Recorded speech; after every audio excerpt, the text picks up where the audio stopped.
காத்திருந்து பலனடைந்து கழுகு போல காத்திருந்து பலனடைந்து கழுகு போல எழும்பிடுவேன். நம் கரம் பிடித்து நடத்துவார், கண்மலை மேல் நிறுத்துவார், கரம் பிடித்து. நித்திரை அடைந்தவர்களின் நிமித்தம் நீங்கள் நம்பிக்கையற்றவர்களான மற்றவர்களைப் போல துக்கித்து அறிவில்லாதிருக்க எனக்கு மனதில்லை. இயேசுவானவர் மரித்து பின்பு எழுந்திருந்தார். இயேசுவுக்குள் நித்திரை அடைந்தவர்களையும் தேவன் அவரோட கூட கொண்டு வருவார். கர்த்தருடைய வார்த்தையை முன்னிட்டு நாங்கள் உங்களுக்கு ஜெய பற்றி பேச நினைத்தா எனக்கு முக்கியமாக ஒரு காரியம் மனதில் எனக்கு அறிவுறுத்தப்பட்ட காரியம் அது. ஏன்னா அவனுடைய வாழ்க்கையில் 27 வருஷம் அவன் படுக்கையில் இருந்த பொழுது அவனுடைய காரியத்தில் தேவன் அவனுக்கு கொடுத்து வந்த அந்த ஒரு நம்பிக்கை, ஒரு கிருபை எல்லாம் கூட இருந்து பார்க்க முடிந்தது. அந்த சமயத்தில் என்னுடைய வாழ்க்கையிலே நான் ஒரு தேடலில் இருந்துட்டு இருந்தேன். என்ன தேடல்னா, விசுவாச வாழ்க்கைன்ற அடிப்படை என்ன அப்படின்ற ஒரு தேடல். அந்த விசுவாச வாழ்க்கை என்னன்னு சொல்லி தேடி இருக்கும் பொழுது அவனுடைய முதல் கட்ட காலகட்டத்தில் எனக்கு எதுவும் புரியலை. சில காலங்களுக்கு முன்பாக தேவன் எனக்கு அதை உணர்த்தினார். ஏன்னா எனக்குள்ள ஒரு கேள்வி எப்பொழுதுமே இருந்தது என்னவென்றால், இது ஜெய்க்கு ஏன் நிகழணும்? ஜெய்யுடைய வாழ்க்கையில் அவனுக்கு ஏன் இப்படி ஒரு நிலை வரணும்? தேவன் ஒரு நல்ல நோக்கம் இல்லாமல் ஒரு காரியத்தை செய்ய மாட்டார். அவருடைய பிள்ளைகளுக்கு அப்படி அவர் அனுமதிக்க மாட்டார். எனக்குள்ள ஒரு பெரிய போராட்டம், ஒரு தேடல். அப்படி இருக்கும் பொழுது தான் சில காலங்களுக்கு முன்பாக எனக்கு அது உணர்த்தப்பட்டு நான் இதை அவன்கிட்டையும் ஷேர் சொன்னேன் அவன்கிட்ட. என்னென்றால், அந்த 1 கொரிந்தியர் 10ஆம் அதிகாரத்தில் நம்ம வாசிக்கும் பொழுது அந்த எகிப்திலிருந்து கடவுளை அவர்களை மீட்டு கொண்டு வந்த காரியத்தை பற்றி பேசப்பட்டு அந்த 11வது வசனம் சொல்லும், இவைகள் எல்லாம் திருஷ்டாந்தமாக எழுதப்பட்டுள்ளது, இந்த உலகத்தின் முடிவு காலத்தில் உள்ள நமக்கு எச்சரிப்பு உண்டாக்கும்படி எழுதப்பட்டும் இருக்கிறதுன்றது. அப்போ தான் நான் யோசித்து பார்த்தேன், ஜெய்யுடைய வாழ்க்கையிலேயே அதுக்கு ஒரு சாயலாக, ஒரு ஒப்பாக எனக்கு தெரிந்தது. எப்படின்னா, அவனுடைய வாழ்க்கையின் தொடக்கத்தில் அவன் எல்லா கிறிஸ்தவர்களைப் போலவும் எல்லா உலகத்தாரை போலவும் அவனும் தன்னுடைய வாழ்க்கையில் எப்படி உலகத்தார் தங்களுடைய வாழ்க்கையை நடத்துகிறார்களோ அதே போல தான் அவனும் தொடங்கினான். அஃப்கோர்ஸ் எல்லா கிறிஸ்தவர்களையும் ஏறக்குறைய அப்படி தான் தொடங்குகிறோம். படித்தான், ஸ்கூலில் ஜாயின் பண்ணி படித்தான், அதுக்கப்புறம் காலேஜில் ஜாயின் பண்ணி படித்து பட்டம் பெற்றான், அப்புறம் ஒரு போஸ்ட் கிராஜுவேஷனும் வாங்கினான். இதை வாங்கி அது நிமித்தமாக அவனுக்கு ஒரு ஜாபும் அஷூரன்ஸ் கிடைத்தது. ஸோ அவனுடைய வாழ்க்கைக்கு, வாழ்வாதாரத்துக்கு எல்லாவற்றையும் தயார் செய்திருக்கிறான் என்று நம்பியிருந்த ஒரு நேரம். அந்த நேரத்தில் தேவன் என்ன செய்கிறார், அவனுடைய வாழ்க்கையில் நான் கவனித்து பார்த்த பொழுது ஒரு நொடியில் அவனுடைய வாழ்க்கை முற்றுமாக மாற்றப்பட்டது. அவன் வாங்கியிருந்த தன்னுடைய சுய முயற்சியில் அவன் செய்திருந்த எல்லா காரியமும், தன்னுடைய வாழ்வாதாரத்துக்கும் தேடி வைத்திருந்த எல்லா காரியமும் ஒரு நொடியில் it was all completely invalidated in a moment. அதுக்கப்புறம் அவனுடைய வாழ்க்கையில் அவன் தொடக்கத்தில் அவன் எவ்வளோ கஷ்டங்களை எல்லாம் பட்டு வந்து அவன் அப்புறமாக ஒரு சில வருடத்துக்கு முன்னால் அவன் இந்த குடும்ப கூடுகையில் பேசும் பொழுது அவனுடைய வார்த்தையை பேசினான். சங்கீதம் 119 எடுத்து அந்த வார்த்தை, நான் உபத்திரவப்பட்டது நல்லது, அவருடைய பிரமாணங்களை கற்றுக்கொண்டேன் எடுத்து பேசினேன். எனக்கு அதையெல்லாம் நான் யோசித்து பார்த்தபொழுது தான் எனக்கும் தெளிவாக புரிந்தது, தேவன் அவனை அந்த நிலைமைக்கு ஆக்கிய நோக்கம் அவனுக்கும் வெளிப்படுத்தப்பட்டது. எப்படி எகிப்தில் மக்கள் அன்றைக்கு இருந்த பொழுது, இஸ்ரேல் மக்கள் இருந்த பொழுது, அந்த எகிப்தில் அவங்க எல்லாம் வேலை செய்து சம்பாதிச்சு எல்லாம் இருந்தவங்களையும் அது ஒரு பாவத்தின் சாயலாக நமக்கு காட்டி அதிலிருந்து விடுதலை கொடுத்து அவங்கள வெளியே கூட்டிகிட்டு வந்த பிறகு அவங்கள நேராக கானானுக்குள்ளே கடவுள் கொண்டு போகலை, அவங்கள வனாந்திர வாழ்க்கைக்குள்ளே விட்டார். அந்த வனாந்திர வாழ்க்கை ஒவ்வொரு கிறிஸ்தவனுக்கும் தேவைப்படுதுன்றதை உணர்ந்தேன். ஏன்னா அப்போ தான் நம்ம அவரை முழுமையாக சார்ந்திருக்க பழகணும். இந்த எகிப்தின் வாழ்க்கைன்னு சொல்லக்கூடியது வேதாந்தத்தின்படி பார்த்தா அது பழைய உடன்படிக்கையின் காலம், அதுக்கு ஒப்பானது. நீ உன்னுடைய சுயமுயற்சியில் தான் வாழ வேண்டிய ஒரு நிர்பந்தத்தில் உள்ள காலம், ஏன் பாவத்திலிருந்து விடுதலை இல்லாத காலம். ஆனால் அந்த வனாந்திரத்தின் காலம் புதிய உடன்படிக்கைக்கு உட்பட்ட ஒரு காலம் போல் அதுக்கு ஒரு காட்சியாக இருக்கு. எப்படி அங்கே தேவனை மட்டும்தான் சார்ந்து வாழ முடியும், உன்னுடைய சுயமுயற்சியில் வாழவே முடியாது. அதில் முறுபறுப்பு இல்லாமல், அதில் எதுவும் கம்ப்ளைண்ட்ஸ் இல்லாமல், கிரம்பிளிங் இல்லாமல் வாழும் பொழுது you are eligible to enter the land of Canaan. இதுதான் நம்ம பார்த்த காட்சி. இது ஜெய்யுடைய வாழ்க்கையில் நான் முழுமையாக பார்த்தேன். அதையும் தாண்டி முக்கியமாக அவன் மரித்த பின்பு எனக்கு இன்னொரு வசனமும் நிறைவாக எனக்கு பட்டது என்னென்னா, ரோமர் 8:29 அதில் சொல்லும் பொழுது 2வது பகுதியில் சொல்லுது, அவர் எவரை முன்னறிந்தாரோ அவர்களை தேவசாயலுக்கு ஒப்பாக மாறும்படிக்கு அவர்களை முன் குறித்திருக்கிறார். எவர்களை முன் குறித்தாரோ அவர்களை அழைத்தும் இருக்கிறார். எவரை அழைத்தாரோ அவர்களை நீதிமான்களாகவும் ஆக்கியிருக்கிறார். எவர்களை நீதிமான் ஆக்கினாரோ அவர்களை மகிமைப்படுத்தியும் இருக்கிறார். அவன் மரித்து அங்கே அவனுடைய சரீரத்தை வைத்திருக்கும் பொழுது நான் பார்த்த காரியம் என்னென்னா, ஜெய் எத்தனையோ பேர் இன்க்ளூடிங் மார்டரேட்டராக இருக்கட்டும், பழைய moderator, bishops, pastors, men of God, எத்தனை பேர் அவனை குறித்து தேவனை மகிமைப்படுத்தி நிறைய காரியங்களை பேசினாங்க. அப்போ தான் எனக்கு தோணிச்சது, பர்சனலாக ஜெய்க்கு இவங்களுக்கு யார் பழக்கம்? அநேகம் பேர் இல்லை. அவனுக்கு பர்சனலாக தெரியாது. ஆனால் அவனுக்கு பர்சனலாக தெரிந்த தேவன் அத்தனை பேர் வைத்து அவனை மகிமைப்படுத்தினார். நீங்கள் மேன்மை பாராட்டுவதாக இருந்தால் கர்த்தரை குறித்து மேன்மை பாராட்ட வேண்டும் என்ற மாதிரி அவனுடைய வாழ்க்கையில் நான் பார்த்து கற்றுக்கொண்ட காரியம், அந்த வாழ்க்கையை நம்ம ஒப்பு கொடுத்து தேவனுடைய சித்தத்திற்கு ஒப்பு கொடுத்து விசுவாசிகளாய் மட்டும் இல்லாதபடி விசுவாசத்தின் அடிப்படையில் வாழ்கிறவர்களாய் வாழும் பொழுது கண்டிப்பாக மேன்மையான காரியங்களை தேவன் நமக்கு வைத்திருக்கிறார். Thank you so much. கர்த்தருடைய பரிசுத்த நாமத்துக்கு ஸ்தோத்திரம். இந்த நாளிலும் கூட எதிர்பார்க்காத விதத்தில் ஜெயகர் சொன்னது உடனே எனக்கு சொல்லணும் சில காரியங்கள் தோணுச்சு. வித்தியாசத்தப்பா வீட்டில் சித்தியும் ஜெய்யும் இருக்கும் பொழுது நான் அடிக்கடி நான் சந்திப்போம். அப்போ சித்தி டெய்லி வந்துட்டு போ அப்படின்னு சொல்லுவாங்க. நீங்கள் ஜெபம் பண்ணும் பொழுது குடும்பமாக ஜெய்யை மறந்துடவே கூடாது, ஜெய்யை நினச்சி ஜெபம் பண்ணணும் அப்படின்னு சொல்லி அடிக்கடி சொல்லுவாங்க. அதுக்கு பிறகு நாங்கள் கூட இருக்கும் பொழுது அதிகமாக எனக்கு அவன்கிட்ட போய் உட்காந்து அந்த தெய்வீகமாக பேசுகிற அந்த தைரியம்லாம் எனக்கு ரொம்ப இல்லை. அப்போது அதிகமாக வேறு ஏதாவது ஒரு டாப்பிக்கை நாங்கள் எடுத்து பேசுகிறது உண்டு. அதிகமாக அந்த வீட்டில் இருக்கிற வரை நிறைய அரசியல் சம்மந்தமாக நான் அவனோடு கூட பேசுவேன். ஏன்னா எனக்கு அரசியலை பற்றி ஒன்றுமே தெரியாது, முட்டை தான் எனக்கு. அப்போ அவன் ஒவ்வொரு காரியங்கள்லேயும் அவன் எனக்கு கூட இருந்த அந்த காரியங்கள்லாம் அவன் நிறையா பேசியிருக்கிறான்.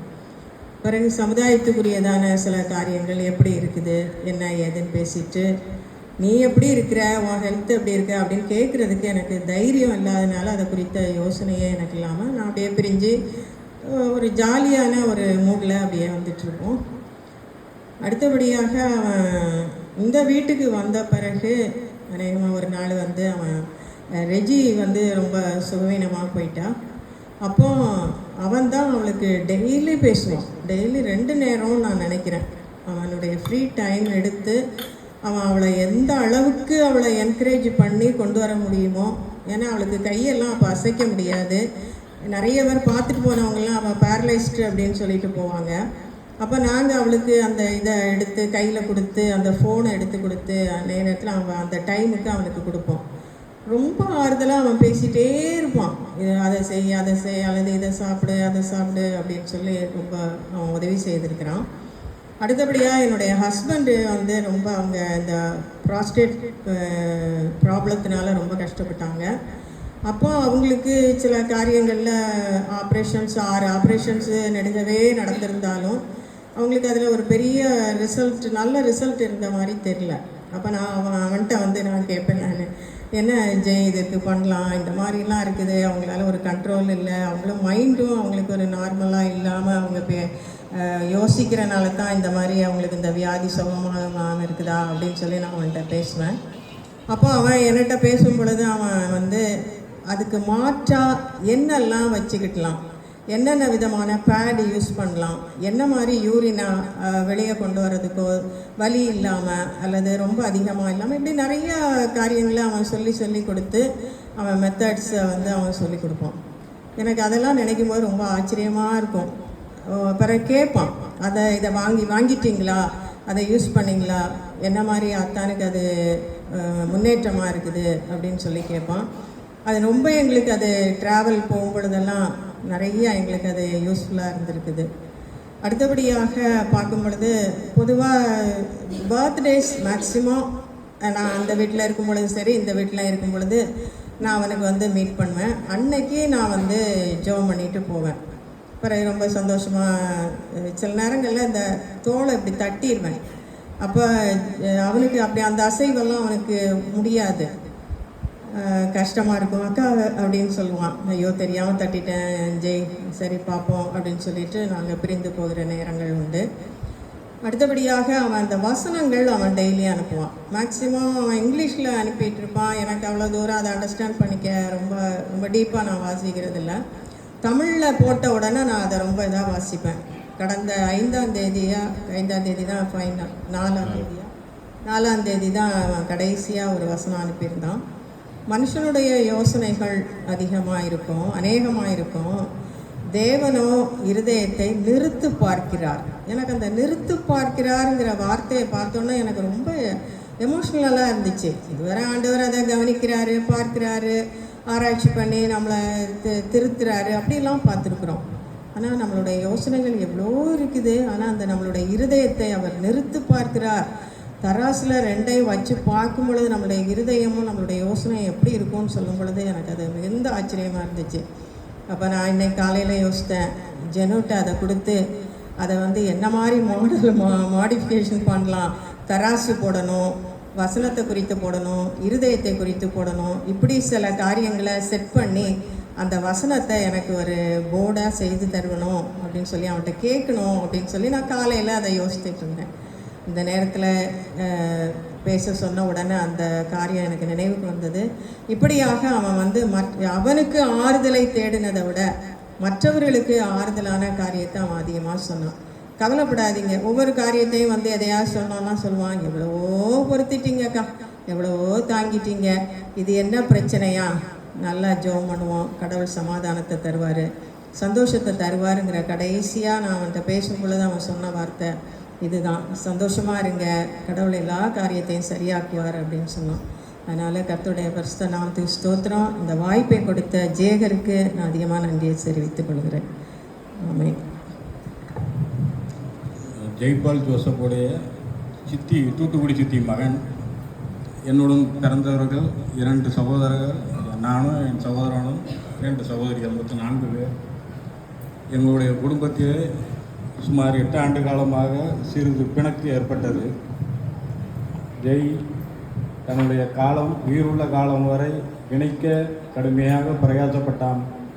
ஆனால் நேற்று அவனுடைய அடக்க ஆராதனையிலே அன்பு விதைக்கப்பட்டது. அன்பை குறித்து அதிகமாக அநேகர் பேசினார்கள். அந்த அன்பு நேற்று சாயங்காலமே தளிர்விட்டது. எங்களுடைய குழந்தையால் தம்பி மனைவி பேசாமல் இருந்தவள் எங்களுடன் பேசிவிட்டால் இது கடவுளுடைய ஒரு பெரிய கிரியை. ஜெய் மூலமாக அது நடந்தேறியது. இந்த வாய்ப்பளித்த சேகரகுரு அவர்களுக்கு நன்றி சொல்லி விடைபெறுகிறேன். கிறிஸ்து இயேசுவில் அன்பானவர்களே, இந்த துக்க நிவர்த்தி ஆராதனையில் நாம் கூடி வரவும் ஜெயை குறித்து நாம் ஆழமாக நாம் நினைக்கவும் ஆண்டவர் நமக்கு கிருபை செய்தார். நிறைய காரியங்கள் ஜெயை குறித்து பேசப்பட்டது. அதற்காக நான் ஆண்டவருக்கு நன்றி சொல்லுகிறேன். ஒரு அருளுரை ஒன்று தேவையில்லை. ஏன்னா சுதர்சன் அவங்க ஒரு அழகான ஒரு வார்த்தையை நமக்கு சொன்னாங்க. It's very nice. தேங்க்யூ, ரொம்ப நன்றி, தேங்க்யூ. ரொம்ப அழகாக இந்த பகுதியை அவர்கள் எடுத்து கொடுத்தார்கள் நமக்கு. ஆண்டவருக்கு நான் நன்றி சொல்லுகிறேன். குறிப்பாக மரணம் என்பது ஒரு மனிதனால் உடனடியாக அங்கீகரிக்கப்படுவதில்லை.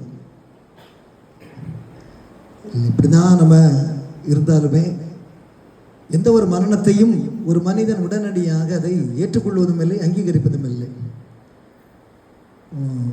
எசேக்கியேல் இடத்துல சொல்லப்பட்டது, எசேக்கியா அரசர்கிட்ட சொல்லப்பட்டது, உனக்கு சாவு வந்துட்டுன்னு சொன்ன உடனே அவன் என்ன செய்தான்? சோர் பக்கமாய் திரும்பி உம்முடைய பார்வையில் நான் நலமானதை செய்தேன் என்பதை நினைத்து கொள்ளும் என்று சொல்லி அவன் வேண்டினான். சொல்லப்பட்ட உனக்கு நாள் குறிக்கப்பட்டன்னு சொன்னோன்னு அவன் அப்படி தான் சொன்னான். இப்போ சாவை யாரும் விரும்புவதில்லை, ஆனால் அது தவிர்க்க முடியாது என்பதனையும் நாம் புரிந்து கொள்ள வேண்டும். டெத் நம்ம ஒரு நாள் நம்ம என்ன செய்ய முடியாது, தவிர்க்கவே முடியாது. என்னைக்காவது ஒரு நாள் இந்த உலக ஓட்டத்தை நாம் நிறைவு செய்து தான் ஆக வேண்டும். அதை முதலாவது நாம் தெரிந்து கொள்ள வேண்டும். இந்த உலகத்திலே பிறக்கின்ற ஒரு மனிதன் ஒரு நாள் இந்த உலக ஓட்டத்தை அவன் நிறைவு செய்து தான் ஆக வேண்டும்.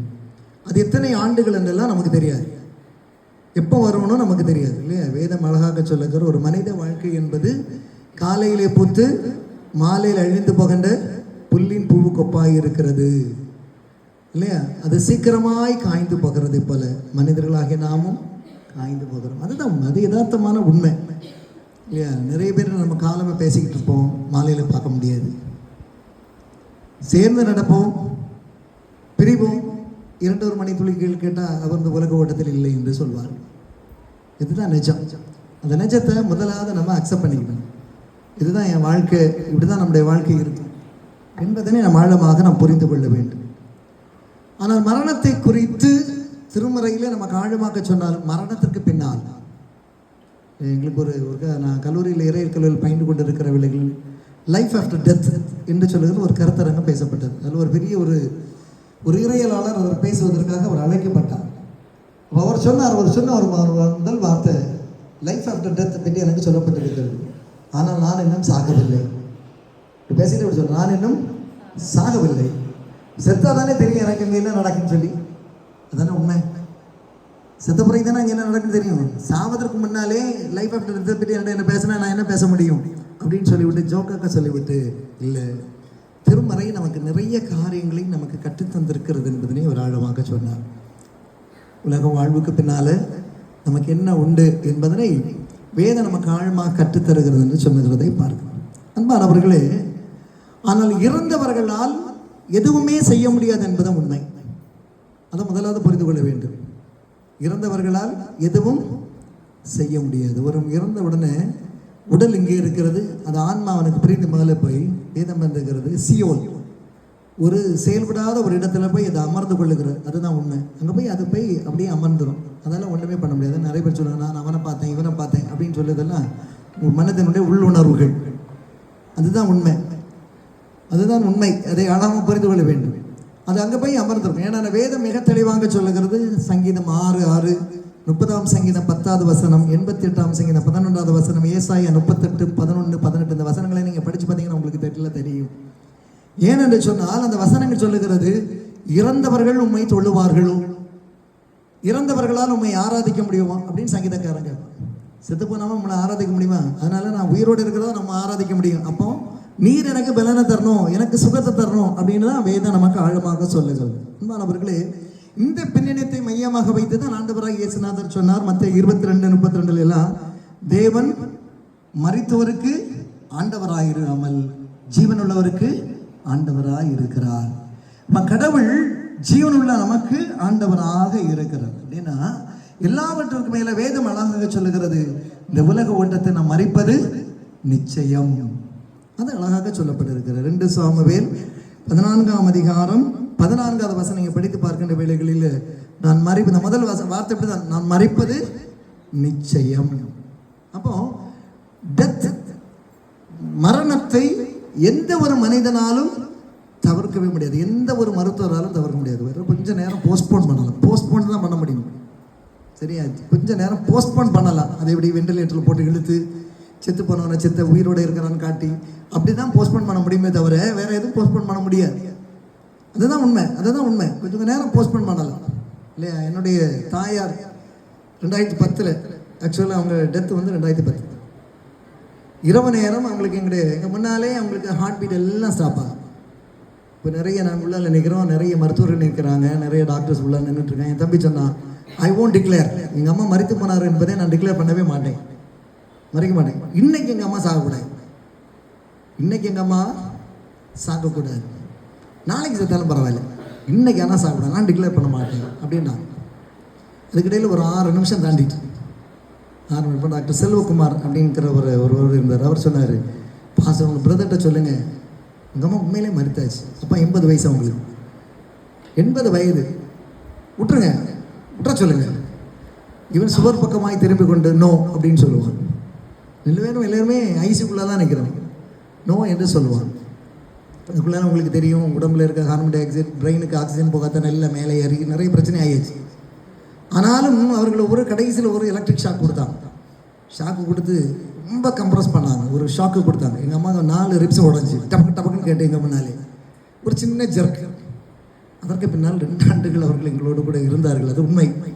2 ஆண்டுகள் இருந்தால் 2 ஆண்டுகளும் ரொம்ப கடினமான சூழல்களில் 10 நாள் வீடு, 20 நாள் மருத்துவமனை, அப்படி தான் நாங்கள் இருந்தோம். வீட்டிலே எங்களுக்கு ஆக்சிஜன் அவங்களுக்கு கொடுப்போம்.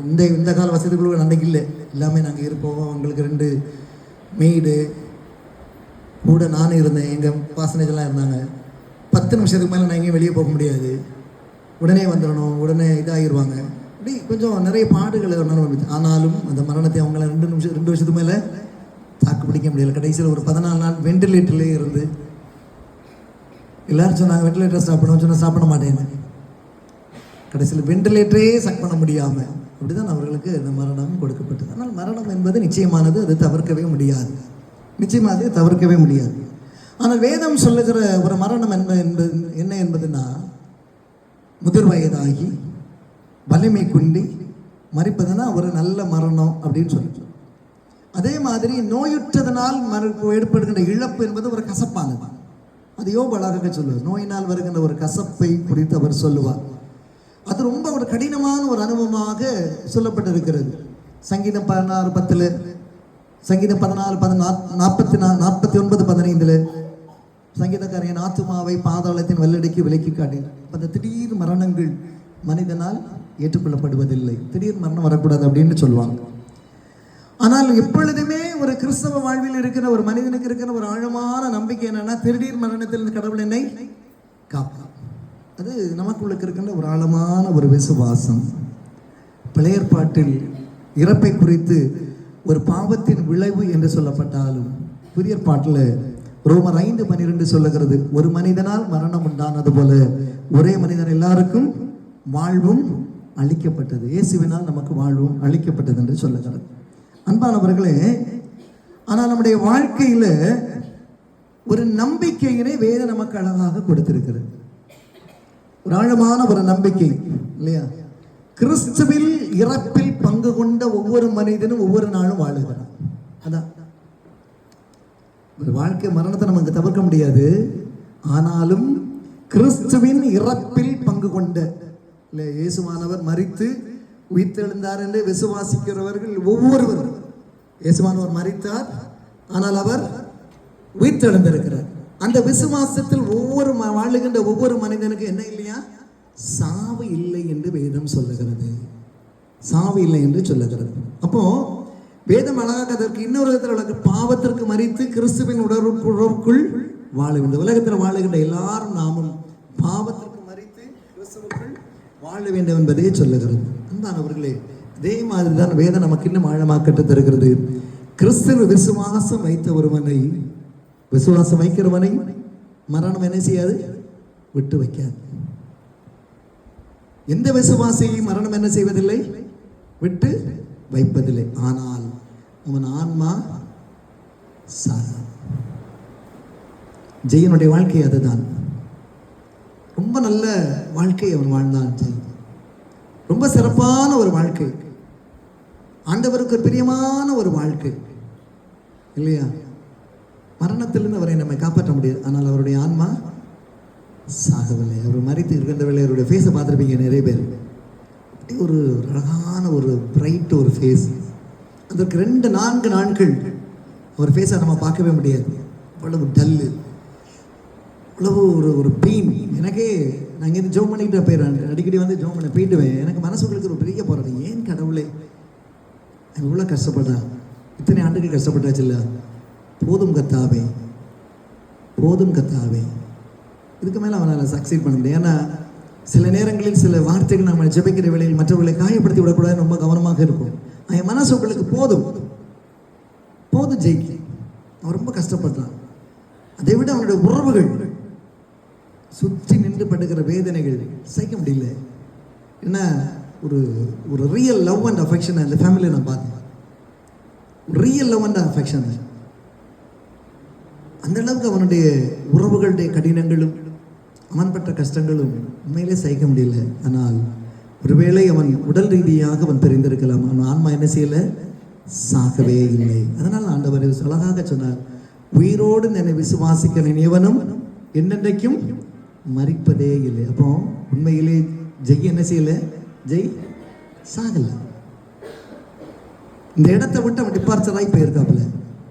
இன்னொரு இடத்திற்கு தேவ சமூகத்திற்கு அவள் கடந்து சென்றிருக்க. ஆகவே தான் வேதம் சொல்லுகிறது, எந்த ஒரு விசுவாசியும் மரணத்தை குறித்து அஞ்ச வேண்டியது, பயப்பட வேண்டியது இல்லை.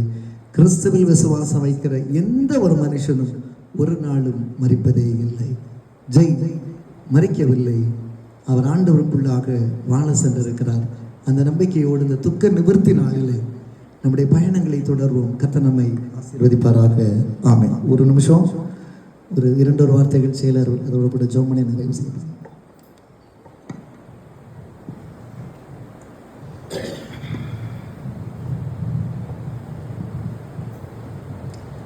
கிறிஸ்தவர்கள் அருமையானவர்களே,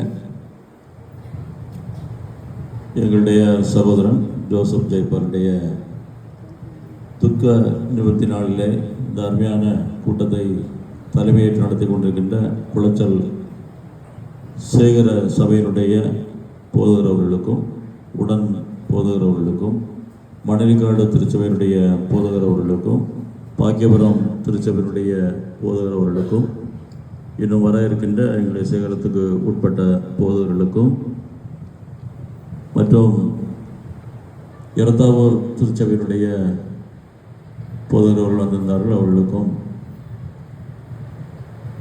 சபைக்குழு உறுப்பினர்கள், சபை அன்பான மக்கள், சகோதர சகோதரிகள் ஒவ்வொருவருக்கும் என்னுடைய வணக்கத்தினை தெரிவித்துக் கொண்டு ஒரு சில வரிகளிலே நன்றி உரையோடு ஜெயனுடைய சில காரியங்களை உங்களோடு பகிர்ந்து நான் நிறைவு செய்கின்றேன். ஜெயை பொறுத்த மட்டும் நேற்றைய தினத்திலே ஏராளம் நாங்கள் பேசிவிட்டோம். பேசுவது ஏதோ அவருடைய சிறப்புகளையோ எங்களுடைய சிறப்புகளையோ வெளிப்படுத்துவதற்கல்ல, அது எங்களுடைய உணர்வுகளை நாங்கள் புரிந்து கொண்டு அது நிமித்தமாக எங்களுக்கு அதில் ஒரு திருப்தி. இனி என்னுடைய சகோதரன் ஜெய்க்கு, நாங்கள் அவரை அழைப்பது ஜெய், நாங்கள் இனி செய்வதற்கென்று எதுவும் இல்லை. நாங்கள் செய்ய வேண்டியவைகளை அவனுக்கு செய்துவிட்டோம்.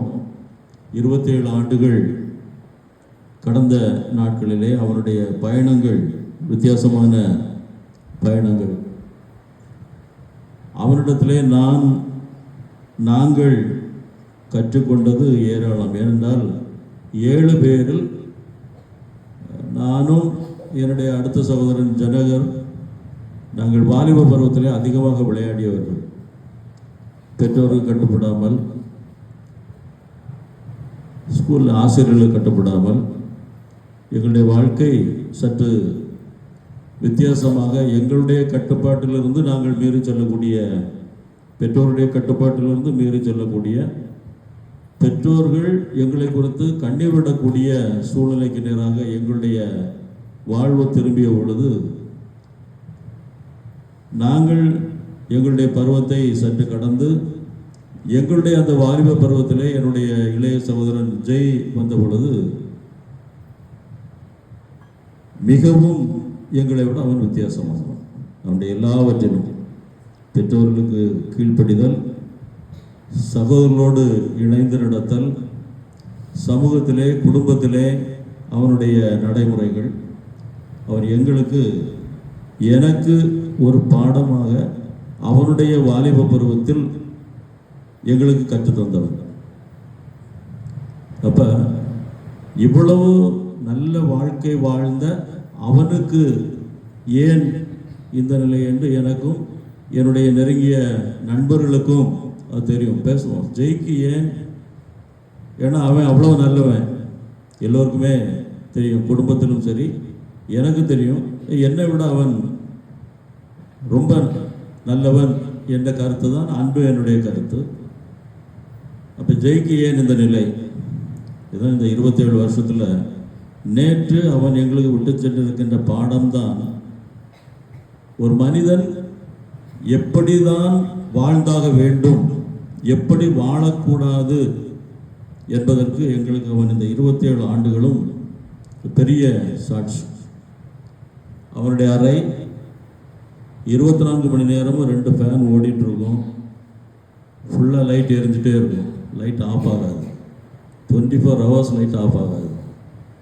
ஃபேன் 24 ஹவர்ஸில் ஒரு 1 செகண்ட் கூட ஏதாவது கிளீனிங் நடந்தால் மட்டும் தூசி பறக்கக்கூடாதுன்னு அது ஆஃப் ஆகும். இன்றைக்கி எல்லாமே அமைதியாக இருக்குது. அதை பார்க்கும்போது அதுதான் ஒரு வேக்குவம். ஆனால் மனசில் ஒரு மகிழ்ச்சி, ஒரு சந்தோஷம் என்னென்னா, அவன் கடந்து வந்த பாதையில் எங்களுடைய வாழ்க்கையில் கண் முன்னாலேயே அப்படியே அந்த ஜீவன் பிரிந்து அடுத்த கட்டத்தில் ஆண்டவரோடு போய் சேர்ந்தது என்பதற்கு சான்று என்னுடைய சகோதரனும் அம்மாவும்.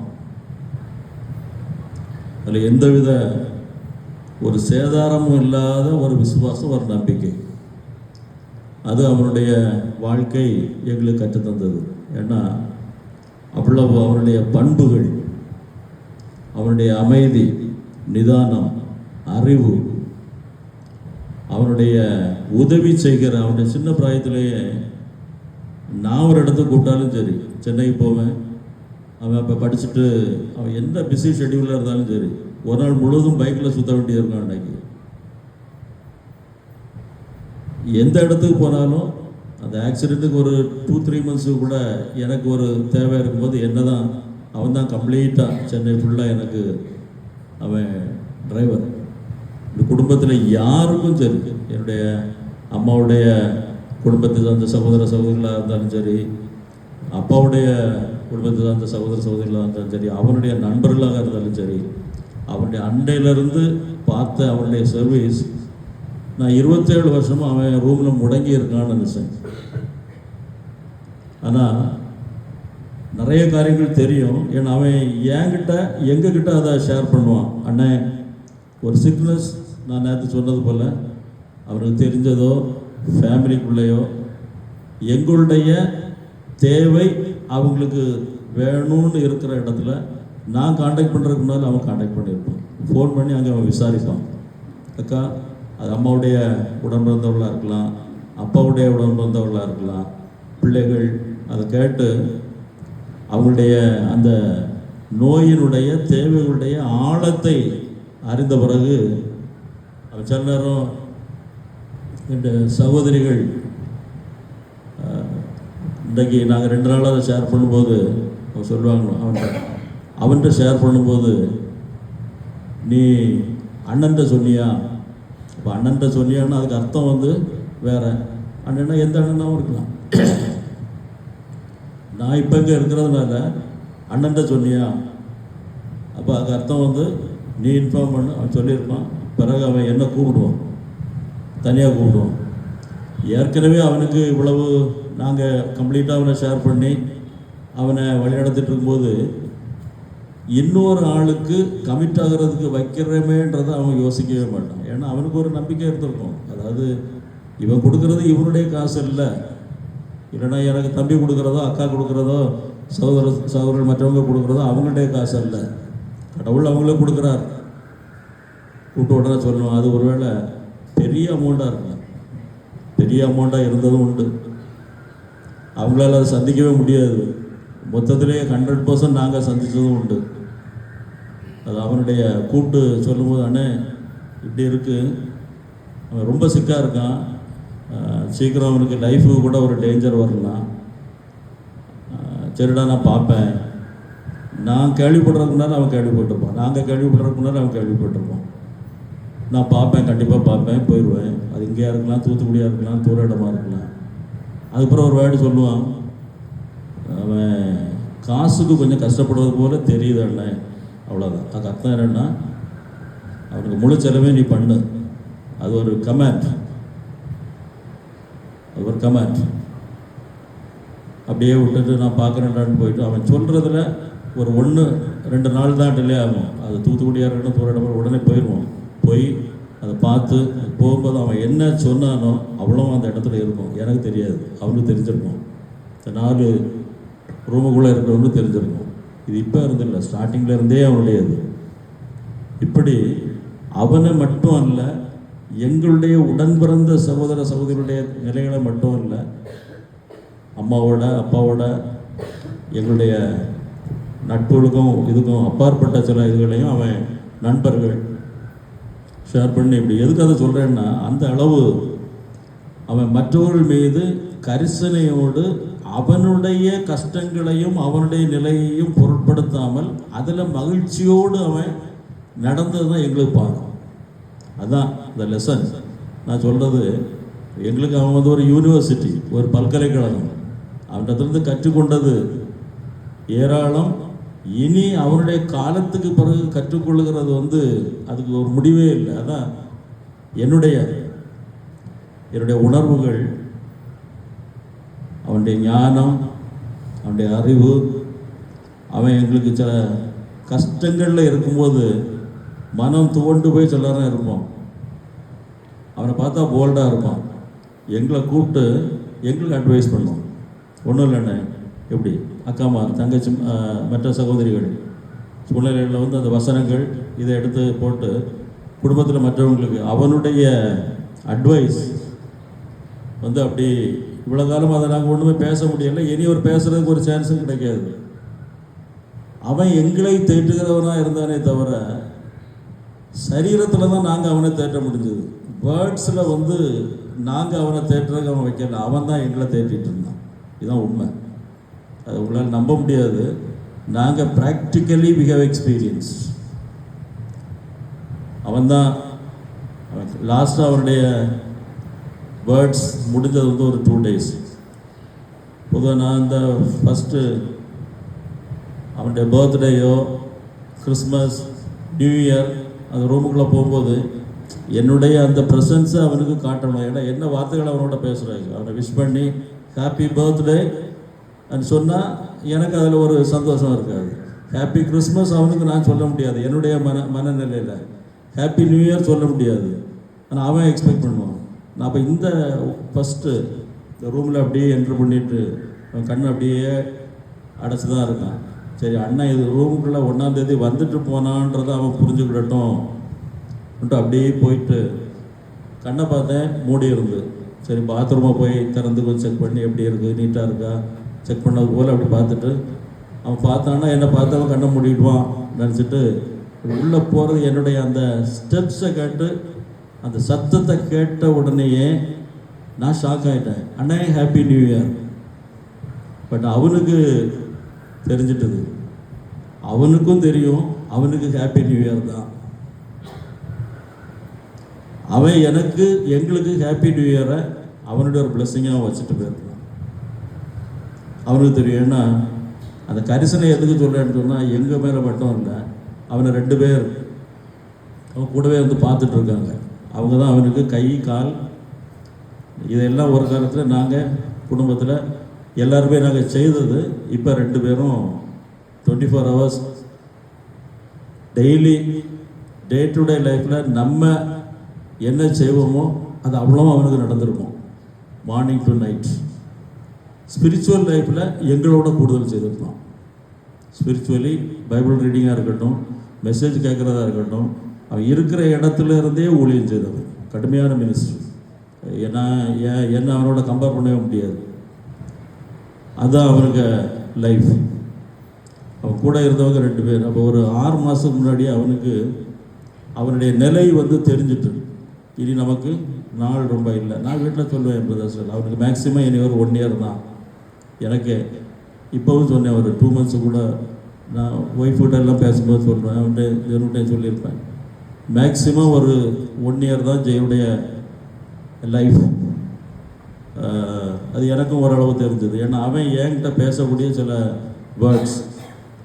அப்போ ஒரு நாள் என்னை கூப்பிட்டான், கொஞ்சம் தனியாக பேசணும், செந்திலை பற்றி பேசணும். செந்தில் அவனோட இருந்து இப்போ தான் பேப்டிசம் எடுத்தான், பேசணும். ஏன்னா அவன் ஒரு ஆர்ஃபன். செந்தில் அவனை பார்த்துட்டு அந்த வெளுத்த பையன்.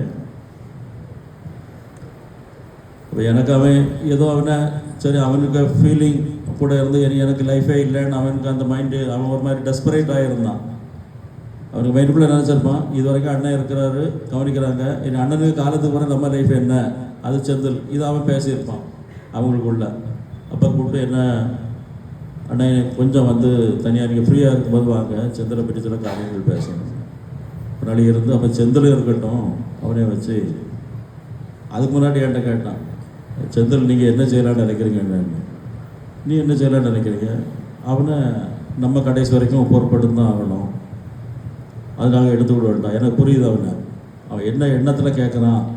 இவன் இவ்வளோ காலமும் எனக்கு காலும் கையுமா இருந்தான், இவனை நீங்கள் கைவிடக்கூடாது, அதுதான் அவனுடைய எண்ணம். அப்போ அக்காவோ தங்கச்சிக்கோ உறவுக்கோ மட்டும் இல்லை, அவன் அந்த உறவை வந்து எப்படி வச்சுருக்கான்றதை நாங்கள் புரிஞ்சுக்கிட்டோம். இப்போ அவனை கூப்பிட்டு பிறகு அவன்கிட்ட நான் முதல்ல பேசிட்டு செந்தில் அந்த பையனை கூப்பிட்டோம். அவனுக்கும் அந்த ஒரு மனசுக்குள்ளே அவனை பார்க்குறதுல ஒரு தைரியம் இருக்கும். இதெல்லாம் வந்து ஒரு 3 மாதத்துக்குள்ளே தான் இருக்கும் நான் இப்போ பேசுகிறது.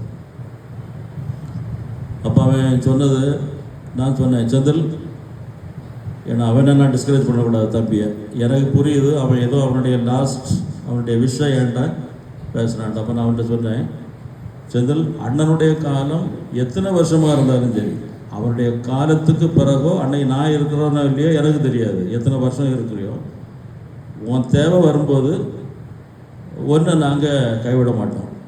ஒருவேளை நீ ஒரு ஹாஸ்பிட்டல் அட்மிட் ஆகியிருந்தாலும் ஒன்று அன்னைக்கு நாங்கள் பராமரிப்போம். ஏன்னா அவனுக்கு அது புரியணும். அதுதான் அவனுக்கு. நாளைக்கு இருந்தால் நான் தனியாக ஒரு இடத்துல மாட்டி இருந்தேன்னா இப்படியே சொல்லுவான், நான் அனாதை. அப்போ நீ அனாதை இல்லை, இவ்வளவும் அவன்கிட்ட பேசின பிறகு தான் அவனுக்கு தம்பிக்கு வந்து ஒரு செந்தலும் ஒரு தைரியமாக இருந்தான், இவனுக்கும் தைரியம். சரி, அப்போ எனக்கு இதே மாதிரி எனக்கு ஜனகர்கிட்டையும் அதே பேசியிருக்கான், ஜனகரும் அதே ஸ்டேட்மெண்ட்டில் தான் அவனுக்கு கொடுத்துருக்கான். ஸோ அதில் அவனுக்கு ஹாப்பி. அதுக்கு பிறகு தான் செந்திலும் வந்து பேப்டிசம் எடுத்திருந்த 28ஆம் தேதி தான். இப்படி அவனுடைய அந்த உணர்வுகள் வந்து எல்லாரையும், அது எந்த சிஸ்டராக இருக்கட்டும், யாராக இருக்கட்டும். இப்போ நான் பிரேமாக சொன்னது போல் ரெஜி அந்த சிக்காக இருக்கும்போது அவனுக்கு சிக்னஸையே மறந்துடுவான், அவனுக்கு இதே மறந்துடுவான். அவனுக்கு பாரம் முழுதும் எங்கிட்ட ஷேர் பண்ணும்போதும் அதான். ஏன்னா அந்த டைமில் அதுக்கு பிறகு பிரேமாக்காவும் எப்போல்லாம் அவங்களுக்கு டைம் கிடைக்குதோ வந்திருந்து அவன் கூட இருந்து ப்ரேயர் பண்ணி அவனுக்கு கவுன்சிலிங்கை கொடுத்து, ரெஜியும் அவனுக்கு கூட வந்திருந்து அந்த ஃபேமிலி ஃபுல்லாகவே அவனுக்கு வந்து ஒரு, நாங்கள் மட்டும் இல்லை, அண்ணன் தங்கச்சி, அவனுக்கு எங்கள் சித்தப்பா, பெரியப்பா, அம்மா கூட பிறந்த எல்லா உறவுகள், அவனுக்கு நண்பர்கள் எல்லாருக்குமே அது வசனம். அது எனக்கு என்ன ஆச்சரியம்னா, ஜெயா மோகனனுக்கு தம்பி முந்தானத்து அதில் பேசிகிட்டு இருந்தோம், தராரு தெரியல.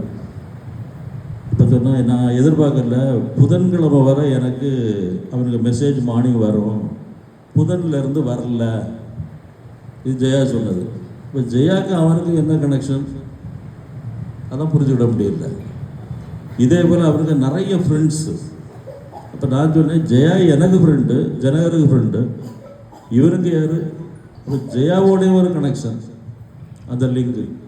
அது வந்து நான் கூட என்னைக்காவது ஒரு நாள் தான் ஜெயாவை பார்ப்பேன், பேசும்போது சான்ஸ். அவன் டெய்லி ஜெயாட்ட பேசிகிட்டு இருக்கான், கம்யூனிகேஷன். அவன் இருக்கிறது 4 ஷோருக்குள்ள. ஜெயா என் ஃப்ரெண்டு, ஜனகருக்கு ஃப்ரெண்டு. இதுதான் அவனுக்கு லைஃப். அவன் வந்து பெட்டில் இருக்கல, அவன் உலகம் முழுவதும் இருந்தான். பெட்டில் இருக்கல, ஹெல்ப் அவன் மட்டும் ரிசீவ் பண்ணல, நாங்கள் பிரதர்ஸ் இருக்கோம். அதுலேயும் அவனுடைய செலவுகள் இது யாருமே ஆரம்பத்தில் எனக்கு ஃபினான்ஷியலி முடியாது. அப்போ அக்கா ஜனகர் எவ்வளோ, நாங்கள் அதை யோசித்ததே கிடையாது. அவனுக்கு எவ்வளவு ஸ்பெண்ட் பண்ணி மெடிக்கல் சைடில் ஒரு ரிடம்ஷனை ட்ரை பண்ண முடியுமோ. சிஎம்சியில் ஒரு 1.5 வருஷம் இருந்திருக்குமா இருக்கும். விஜயா ஒரு 6 months இருந்திருக்கும். பெங்களூர், மணிப்பால், எப்படி அந்த ட்ரீட்மெண்ட், இப்படி எல்லா இடமும் அன்னைக்குள்ள எக்ஸ்பென்சஸ் எல்லாம் அது எப்படி நடந்ததுன்னே தெரியாது. அன்னைக்கு யாரை கடவுள் வச்சுருந்தாரோ, எங்கள் 7 பேரில் 6 பேரில் அந்த 2 பேர் மற்றவங்க. அதுக்கு பிறகு ஒவ்வொரு சுச்சுவேஷன் மாற மாற நான் நேற்று சொன்னது போல் எங்களுடைய ஃபிசிக்கல் சப்போர்ட் தியாகத்தோடு மாறி மாறி என்னுடைய அத்தாமார் வந்து எங்களை விட தான் சொல்கிறாங்கன்னா, வீட்டுக்கு வந்த 4 பேருமே மருமக்களும் சரி, அதே போல் பிள்ளைகள் உட்பட எல்லாருமே அவனுக்கு வந்து பிரதர்ஸ் தான். சமயத்தை சுருங்க சொல்ல போனால் என்னை விட என்னுடைய அத்தாமார் வந்து ரொம்ப நெருக்கமாக இருப்பாங்க அவன்கிட்ட. அதான் நான் கூட கொஞ்சம் ரிசர்வ்டாக இருப்பேன். மனசுக்குள்ளே பாசம் இருக்கும், எனக்கு அதை ரொம்ப வெளிப்படுத்த தெரியாது, தனியாக தான் உணர முடியும். அவன்கிட்ட இருந்து ஷேர் பண்ணி எனக்கு வந்து என்ன ரொம்ப அவனை என் வேர்ட்ஸ்னால கம்ஃபர்ட் பண்ண முடியாது, ப்ரேயர் பண்ண முடியும். பட் அத்தாமார்னா அப்படி இல்லை. அவங்களுடைய டைம், அவங்களுடைய தியாக செயல்கள் எல்லாமே வந்து எங்கள் மச்சாமார், அத்தாமார், அண்ணிமார், குழந்தைமார் அந்த மாதிரி உள்ள நிலையிலேயே வீடு இல்லை. இப்போவும் ஒரு 10-14 வருஷமாக இருக்கிறான்னா அவனுடைய எக்ஸ்பென்சஸ் வந்து ஒரு வித்தியாசமான எக்ஸ்பென்ஸ். அவனுக்கு ஆகிற செலவு வந்து ஒரு பெரிய குடும்பம், ஒரு 20 பேரை நடத்தலாம், ஒரு குடும்பத்தை ஓட்டலாம். அதை புரிஞ்சுக்கிட்டுவேன்னு நினைக்கிறேன். நான் மட்டும் செய்யலை, என்கிட்ட இருக்கிறான். ஒருவேளை நீங்கள் நினைக்கலாம் அது கம்ப்ளீட்டாக நான் தான் செய்கிறேன்னு. யார் செய்கிறான்னே தெரியாது, எப்படி நாங்கள் மீட் பண்ணுறோன்னே தெரியாது. நாங்கள் செய்கிறோம். யார் எவ்வளவு செய்கிறா, அவனுக்கு எப்படி நடந்தது, இது வரைக்கும் நேற்று வரைக்கும் அவனுக்கு எப்படி நடந்தது, அது யார் செய்கிறான்றதே எங்களுக்கு, நாங்கள் செய்கிறோம், அவ்வளோதான். சிலது ஏட்டே எக்ஸஸாக தான் இருக்கும். அப்போ இந்தா ஜெய்க்கு அக்காட்ட வந்து திடீர்னு இருக்கும், அக்கா வேண்டாம் இடி இருக்கு, இல்லை ஜனக சொல்லுவோம், இந்தா அன்னைக்கு எனக்கு தேவை இருக்காது. ஆனால் சொல்ல இல்லை, மாறி மாறி ஒவ்வொருத்தரும் யார் யாருக்கு என்னென்ன முடியுமோ எல்லாம் கடவுள் கிருபையினால அந்த மாதிரி ஒரு சூழ்நிலை ஆண்டவர் அந்த குடும்பத்தில் தந்ததுனால அது அவனுக்கும் தெரியும். ஒரு ஃபினான்ஷியல் சைட்லேயோ எங்களுடைய பிரதர் சிஸ்டர் சைட்லேயோ அவனுக்கு மைண்டுக்குள்ள அவன் ஒரு 0.01% வரைக்கும் அவன் எந்த ஒரு ஃபீலிங்கோ அவனுடைய குறைக்கோ கடவுள் அவனை அனுமதித்ததும் இல்லை. கடவுளுடைய கிருபையினால் அவனுடைய பிரதர்ஸ் சிஸ்டர்ஸ் பிள்ளைகள் நாங்கள் அவனை அனுமதித்ததும் இல்லை. ஏன்னா எங்களுக்கு வீட்டுக்கு நாங்கள் லீடர்ஸ் இல்லை. என்னுடைய வீட்டுக்கு பிள்ளைகளோ மற்றவங்களோ வந்தாச்சுன்னா அவன் தான் leader. He is completely handicap, but mentally அவன் தான் லீடர். ரெஸ்பெக்ட் வந்து அவனுக்கு தான் இருக்கும். பிள்ளைகளாக இருக்கட்டும், அத்தமாராக இருக்கட்டும், அவனை வந்து நான் இந்த வச்சுருந்த நிலையே வந்து அவன் எங்களுக்கெல்லாம் ஒரு லீடர், எங்களுக்கெல்லாம் ஒரு மாடல். பெட்டில் இருந்தான். வெளியே இருக்கவங்களுக்கு என்னென்னா 27 வருஷமாக ஒரு பெட்டில் ஒருத்தர் அந்த வீட்டுக்குள்ளே முடங்கி இருக்கிறார். அவர் முடங்கியே இல்லை. He was living. Today also he is living. He will be ever living in our hearts. அதில் எல்லாருக்கும் அதே போல் இந்த கடைசி அவனுடைய நேற்றைய அடக்க ஆராதனைகள், அது அடக்கம்னு சொல்லும்போதே அவனுக்கு அது மனசுக்கு கஷ்டமாக தான் இருக்குது. தம்பி அந்த ஃப்ரீசர் பாக்ஸ் உள்ளே வர்றதுனாலே அவனுக்கு அது ஒரு கஷ்டம்தான். எல்லாவற்றுக்கும் மேலே ஒரு பெரிய மகிழ்ச்சி என்னென்னா, he has entered somewhere where he is supposed to be. கடவுள் எங்கே அவனுக்கு ஒரு இடத்தை நிர்ணயிச்சிருக்காரோ அந்த இடத்துக்குள்ள எங்கள் கண்ணு முன்னாலேயே மகிழ்ச்சியோட அவனுடைய ஃபேஸ் டேல அந்த கடைசியிலலாம் அப்படி அந்த அவனுக்கு அவன் விரும்புகிற அந்த ட்ரெஸ்ஸை போட்டு நான் கூட அதை வித்தியாசமாக நினச்சேன். பிள்ளைகள் தான் நின்று ஒரு டைமில் நான் என்னுடைய நண்பர்கள் ஒரு இடத்துல போய் நின்று இதெல்லாம் செய்வோம். எனக்கு செய்கிறதுக்குள்ள ஒரு வாய்ப்பை கூட கொடுக்கல. பிள்ளைகளே நேரில் செய்து அவரை ட்ரெஸ் பண்ணி அப்படி வேண்டாம் ஃபஸ்ட்டு இருக்கும்போது அவன் லாஸ்ட்டில் ஒரு அவனுக்கு ஃபிகர் எப்படி இருந்ததோ அந்த ஒரு அழகு, அந்த ஒரு அவனை அப்படியே நாங்கள் நேச்சுரலாக பழைய ஜெய்யா பார்த்த ஒரு அதே அப்பியரன்ஸ். இப்படி கடவுள் எல்லாத்துலேயுமே நேற்று நிறைவாய் எல்லாரையும் கூட நடத்தினார். குறிப்பாக நம்முடைய போதகர்கள் ஒரு காலம் என்னால் மறக்க முடியாது. அவங்க பாஸ்டர்ஸாக இல்லை, ஃபேமிலி மெம்பர்ஸாக. செகண்ட் பாஸ்டருக்கு அன்னைக்கு அவருக்கு மச்சான் நேர ஒய்ஃபுடைய அண்ணன் டெத்து. நான் ஒரு 5 நிமிஷம் அவனை அப்படி விட்டுட்டு பேண்டை போட்டு பனியன் போட்டுட்டு பாஸ்டருக்கு இந்த மைத்துனரை போய் அலைய மண்டபத்தில் ஜஸ்ட்டு போய் எட்டி பார்த்துட்டு வந்துடுவோன்னு அப்படி கிளம்பிட்டு சரி ஒன்று அவனை உள்ளே போய் பார்த்துட்டு போயிடுவோன்னு தான் அந்த ரூம் உள்ளே போகும்போது அப்படியே தலை ரைட்டில் சரிஞ்சிருக்கு அந்த ப்ரெத். இப்போ தான் பிள்ளைங்க சொன்னாங்க. அப்போ வச்சு பார்க்கும்போது நான் சொன்னேன் முடிஞ்சிட்டுன்னு சொன்னேன். ஏன் இதுக்கு முடிஞ்சாச்சு. எனக்கு ஒரு ஆசை, ஒய்ஃப் பக்கத்தில் இருக்கணும், என் பிரதர்ஸ் எல்லோரும் பக்கத்தில் இருக்கணும், சிஸ்டர்ஸ் இருக்கணும், பிள்ளைகள் இருக்கணும், என் மகன் இருக்கணும், பாஸ்டர்ஸும் இருக்கணுன்ற ஒரு எனது பாஸ்டர்ஸுடைய இன்வால்மெண்ட் அவ்வளோ தூரத்துக்கு உள்ளே இருந்தது. இப்போ கடைசி கட்டத்துக்கு எல்லாரும் வந்துட்டோம். பாஸ்டரும் இல்லை, என்னுடைய மகனும் இல்லை. அவன் அப்போ தான் 2-3 நாளைக்கு பிறகு அவன் ஸ்கூலில் போயிட்டு வந்துடுவான்னு போயிருக்கான். நான் உடனே சொன்னேன், ஜெனுவன் உடனே கால் பண்ணேன். இப்போ அவன் வந்துட்டுருக்கான்னு சொன்னான். அப்போ எனக்கு என்ன நின்றக்கூடாது. ஒரு 2 மினிட்ஸ் அப்படி நிற்குது, திருப்பி அப்படியே மூச்சு திருப்பி வருது. அதுக்கப்புறம் ஒரு 20 மினிட்ஸ் அவனும் உள்ளே வந்து சேர்ந்துட்டான். ஏன்னா அவன்கிட்ட அவன் ஒரு வார்த்தை சொல்லியிருக்கான், ஒரு 1 மந்த் இருக்குமா, சாட்டர்டே ஜனு நீ பக்கத்தில் வந்து உட்காரு. என்ன சித்தப்பா நீ உட்காரு, வர உட்காந்துருக்க. ஏன் நீ உட்காந்துட்டேன்னா நான் அப்படியே என் தலையை உன் தோளில் சரிச்சிருவேன். அப்போ என்னென்னா அவனுக்கு எல்லாம் தெரிஞ்சிட்டது, முடிஞ்சது. உன் தோளில் நான் அப்போ அவனுக்கு ஆசை இவன் தோளில் சரிஞ்சிடணும். நான் அந்த அளவு பார்த்தான் அவனும். கடைசி ஒரு 2-2.5-3 வருஷம் அதுக்கு முன்னால் லீவுக்கு வந்து பார்த்தா அந்த டோட்டலி எனக்கு ரெஸ்பான்சிபிலிட்டி இல்லாமல் மொத்தமாக டெய்லி அவன் நைட்டு படுக்கணுன்னா 11 மணி ஆகும். ஒய்ஃபும் சரி அவனும் சரி. காலையில் அதே போல் 7:30 அவனுடைய டியூட்டி. கடைசியில் வந்து அவனுடைய தலையை தூக்கி அப்படியே அவன் சொன்னது போல் அவன் அந்த பொசிஷனில் வைக்கும்போது மூச்சு 2-3 வந்துட்டு அப்படியே அவனுக்கு மேலே இருந்து அவனுடைய ஆவி பெரியுது. அது ஸோ அவனுடைய எல்லாத்தையும் கடவுள் அதில் கொடுத்தாரு. அதான் அவனுக்கு திருப்தி. அப்போ லாஸ்ட்டாக ப்ரேயர் பண்ணணும். வீட்டில் எல்லோரும் சொல்கிறாங்க நான் உயிர் போகுது. அம்மாவுக்கு வந்து நாங்கள் ஜபிச்சுட்டே தான் நின்றுட்டு இருந்தோம். அப்படி ஒரு ப்ரேயர் பண்ண முடியல. அம்மாவுக்கு டெத்துக்கு பிறகு தான் ப்ரேயர் பண்ணேன் நாங்கள் பிரதர்ஸ் எல்லாம் சேர்ந்து. இப்போ எல்லாம் சொன்னாங்க அண்ணே யாரோ சொன்னாங்க நீங்கள் ஒரு ப்ரேயர் பண்ணுங்கன்ட்டு ஒய்ஃபாக இருக்கும்னு நினைக்கிறேன். இப்போ நான் சொன்னேன் கொஞ்சம் வெயிட் பண்ணுவோம், பாஸ்டர் வர்றாங்களா பார்ப்போம். நான் பாஸ்டருக்கு கால் பண்ணுறதுக்குன்ட்டு ஃபோனை எடுக்க போகிறேன், பாஸ்டர்கிட்ட வந்து கால் வருது. சார் தம்பி எப்படி இருக்கான் சார், சீக்கிரம் வாங்க, அதை எண்டு ஹீஸ் அட் இஸ் எண்டுன்னு என்ன பேசணும். ஒரு 2-3 மினிட்ஸுக்குள்ளே பாஸ்டர் வந்தாங்க. ப்ரேயர் பண்ணி அவருடைய முடிவு வந்து பாஸ்டர் வந்த பிறகு தான் அவருடைய மூச்சு நின்றுது. இப்படி கடவுள் அவரை எங்களுக்கு கிருபையாய் வித்தியாசமாக தந்தார்.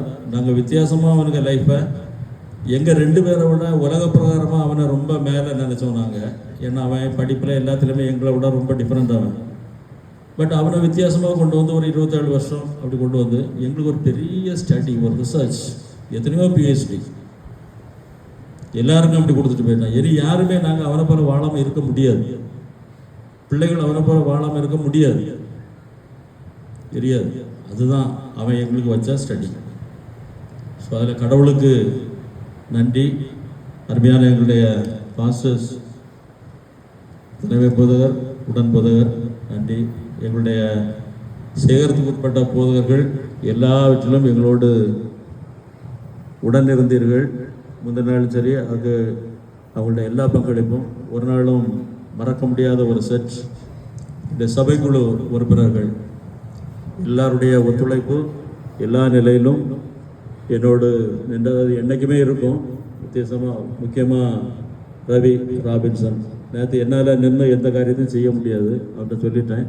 ஸ்டார்டிங்கில் கடைசி வரைக்கும் என்னென்ன செய்யணுமோ நீயே செய்திரு, அது பிறகு கடைசியில் நம்ம பேசிடுவோம். இன்றைக்கு வரைக்கும் இந்த நிமிஷம் வரைக்கும் நடந்துட்டு இருக்குது. அது ஒரு மாலையாக இருந்தாலும் சரி, கேண்டிலாக இருந்தாலும் சரி, அவன் தான் அந்த பொறுப்பு. அப்படி எங்கள் சர்ச்சு ட்ரெஷரர் ராபின்சன், என்னுடைய நண்பர், அவருடைய பொருளே போயிட்டுருக்கு. இப்படி அருமையான திருச்சபை குடும்பங்கள், உறவினர்கள், சபை மக்கள், எங்களுடைய சகோதர சகோதரிகள் அனைவருக்கும் குடும்பங்கள் சார்பிலே ஒருவர்களோட நன்றியையும், ஆண்டவருக்கு என் உள்ளத்தின் ஆழத்திலிருந்து நன்றியை செலுத்துகிறேன். போதவர்கள் ஜபிக்கும் பொழுது என்னுடைய அம்மாவோடு உடன் பிறந்தவர்களில் ஒரே ஒரு சகோதரி இருக்கிறார்கள். அவர்களும் எல்லா நிலையிலும் எங்களுக்கு, அது என்னுடைய பிள்ளைகள் பிறந்த காலமாக இருந்தாலும் சரி, ஒரு 6 மாதம் எங்களோட தான் இருப்பாங்க. எங்கள் சகோதரிகளுக்கு குழந்தைகள் பிறந்தாலும் சரி, அவங்க பிள்ளைகளையும் சித்தப்பாவே விட்டுட்டு அவங்க சர்வீஸ் எங்களுக்கு இருக்கும். அப்படி அவங்க ஒரு குடும்பத்துக்கு ஜெயிக்காக இருந்தாலும் சரி, ஒரு 78, 79 வரைக்கும் தனியார் பஸ்ஸில் வந்து அவங்களுடைய ஹெல்ப் எங்களுக்கு இருக்குது. இப்போ இன்றைக்கி 81, இன்றைக்கி தான் அவங்களுக்கு கிராஸ் ஆகுது. ஸோ 82 முடியுது.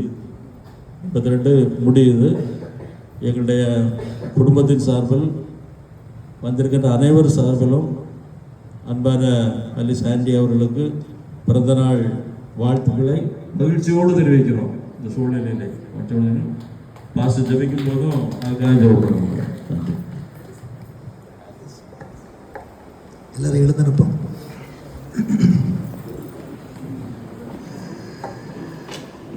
கிருபையினாலும் இரக்கங்களினாலும் எங்களை முடிசூட்டி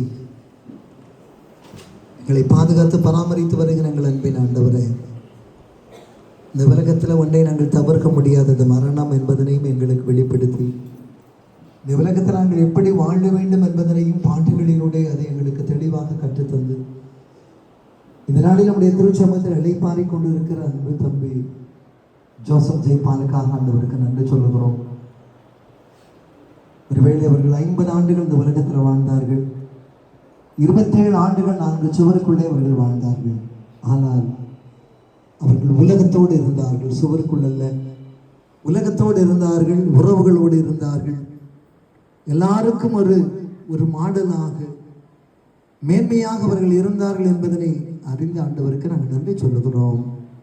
கடைசி மூச்சு வரையிலும் ஆண்டவரை பற்றி விசுவாசத்தில் உறுதியாய் நின்ற ஒரு மகன், ஒரு உறவு என்றால் எப்படி இருக்க வேண்டும் என்பதை கற்றுக் கொடுத்தவன், தாழ்மையில் உள்ளவரை எப்படி தாங்க வேண்டும் என்பதனை வெளிப்படுத்தினவர்கள், வாழ்ந்து காட்டினவர்கள். நன்றி சொல்லுகிறோம். இப்பொழுது தளர்வு நிலையிலிருந்து மகிழ்வு நிலைக்கு நேராக அவர்கள் கடந்து சென்றிருக்கிறாங்க.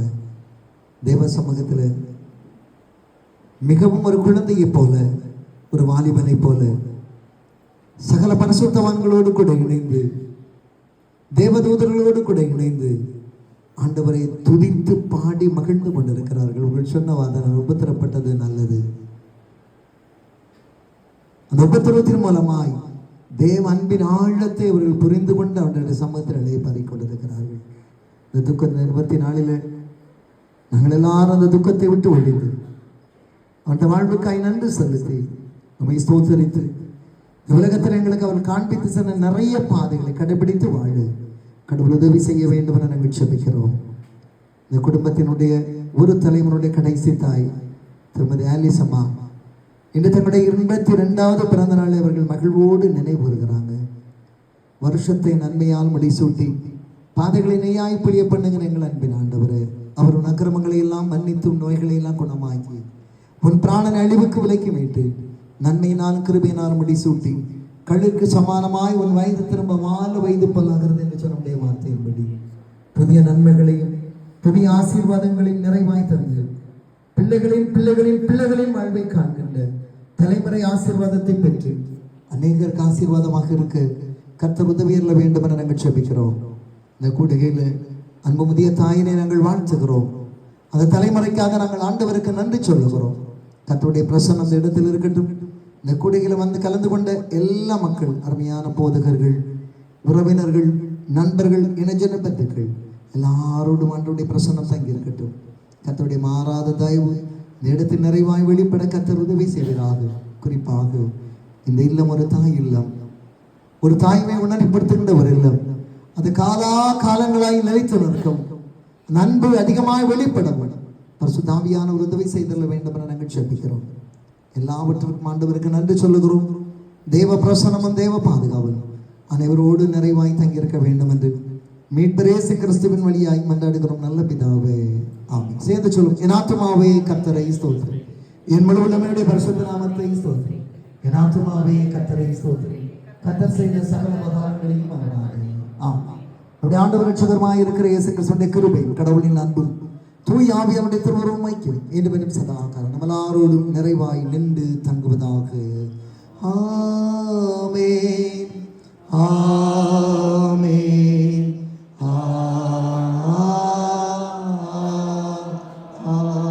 ஆமென். ஆண்டவர் உங்களோடு இருப்பாராக. சமாதானத்தோடும் நிறைவோடும் சென்று வாருங்கள் கர்த்தருடைய நாமத்தினாலே. ஆமென். தேங்க்யூ.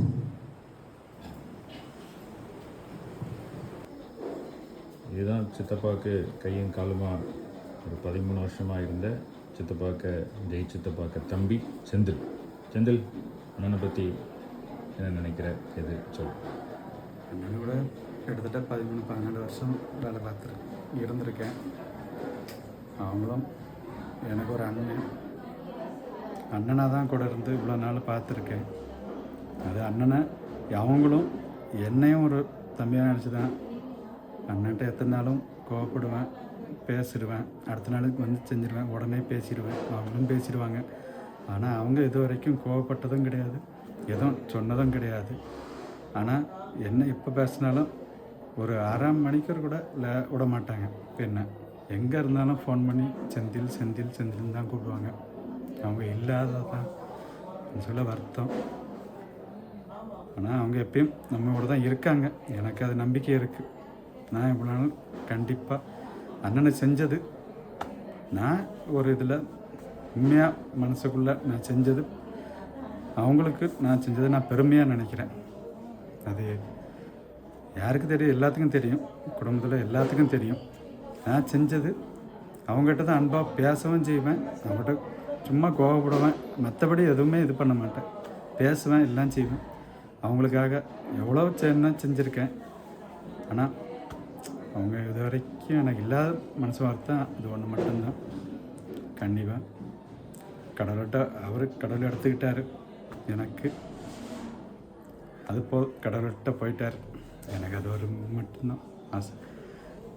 கடவுள் அண்ணன் அவங்ககிட்ட என்ன மாதிரி வாழ்க்கை வாழ சொல்லியிருக்காரு, என்ன பண்ணுவேன் இனிமே, என்ன மாதிரி ஒரு வாழ்க்கையை வாழ்வேன் அவங்க சொல்லியிருக்கேன். இது வரைக்கும் அவங்க நல்ல பிள்ளையாக இரு, இங்கே இரு, உனக்கு எல்லாம் உனக்கு செஞ்சுருக்கு, எல்லாரும் உனக்கு எல்லாம் அக்கா அண்ணன் தம்பி அப்பா அம்மா மாதிரி எல்லோரும் இருப்பாங்க, இல்லை யாரும் இது பண்ண மாட்டாங்கன்னு அட்வைஸ் எல்லாம் நிறைய பண்ணுவாங்க, சொல்லுவாங்க. நானும் கேட்பேன். இல்லை இதுக்கு மேலே நான் இங்கே வீட்லேயும் அவங்க கூட நானும் ஒரு ஆள் மாதிரி இருந்துட்டு இங்கே இருப்பேன். நானும் அவங்களுக்கு எதுவும் நான் இது வரைக்கும் அவங்களுக்கு நான் எதுவும் செய்யலை. இந்த உதவி மட்டும்தான் செஞ்சுருக்கேன். தவிர அவங்களுக்குன்னு என்னால் முடிஞ்சது இந்த உதவி மட்டும்தான் செய்ய முடிஞ்சது. அவங்களுக்குன்னு நான் இது வரைக்கும் ஒன்றும் பண்ணதில்லை. ஒன்றும் பண்ணதில்லையா? இதுதான் பெரிய உதவி. உதவி பண்ணியிருக்கேன். காலமாக இருந்திருக்கேன். உதவி பண்ணியிருக்கேன். என்னால் முடிஞ்ச அவங்களுக்கு செஞ்சது தான் உதவி, அதை தவிர. ஆனால் அவங்க எனக்கு நிறையா செஞ்சுருக்காங்க. அது சொல்லணும்னு இல்லை, நிறையா எல்லாத்துக்கும் தெரியும், வீட்டில் உள்ளவங்க எல்லாத்துக்கும் தெரியும், நிறையா பண்ணியிருக்காங்க. ஆனால் எனக்கு அது சொல்ல தெரியல. அவங்க இருந்த வரைக்கும் வீட்டில் நான் எவ்வளோ சுதந்திரமாக இருந்தேன்ட்டு தெரியும், அவங்களுக்கு எல்லாத்துக்கும் தெரியும். எதில் பேசினாலும் விட்டு கொடுக்க மாட்டாங்க, அவங்க எதுக்கும் விட்டு கொடுக்க மாட்டாங்க. என்ன யார்கிட்டையும் விட்டு கொடுக்க மாட்டாங்க. எல்லாத்துட்டையும் வந்தாலும், எல்லாரும் வந்தாலும் எல்லாத்துட்டையும் பேச சொல்லுவாங்க, எல்லாத்துட்டையும் இது பண்ணுவாங்க. ஆனால் என்ன விட்டு கொடுக்க மாட்டாங்க. என்னையும் முத்தையாவையும் இது வரைக்கும் விட்டு கொடுத்ததில்லை. யார்கிட்டையும் விட்டு கொடுத்தும் பேசுனதில்லை, யார்கிட்டையும் என்னை பற்றி தப்பாகவும் சொன்னதில்லை. அவன் ஒரு பையன், அவன் இல்லாதவன் தான், அவனாக இருந்தாலும் யாரும் இல்லாதவன் இருந்தவன் என்ன அப்படி அந்த குறை இல்லாமல் பார்த்துருக்காங்க. எனக்கு அது ஒரு மன நிம்மதி. இப்பயும் இதுக்கு மேலே இந்த குடும்பத்தில் நானும் இருப்பேன். எனக்கு அது ஒரு அதுக்கு மேலே எனக்கு சொல்ல தெரியல, மனசு கஷ்டமாக இல்லாத ஒரு வருத்தம் மனசுக்குள்ள. கடவுள் எடுத்துட்டாரு, எனக்கு அது ஒன்றுதான் கடவுள் பார்த்து. சித்தப்பா வந்துட்டு கடவுள் பற்றி சொல்லியிருக்காங்களா? நிறையா பேசியிருக்காங்க கடவுளை பற்றி. நீ கடவுள்கிட்ட ஜெபம் பண்ணு, ப்ரேயர் பண்ணு, கடவுளை நீ கடவுள்கிட்ட எது கேட்டாலும் கடவுள்கிட்ட கேளு, கடவுள் உனக்கு தருவார். ஆனால் நீ அது கடவுள்கிட்ட நல்ல ஆழமாக இருக்கணும், இது பண்ணணும்.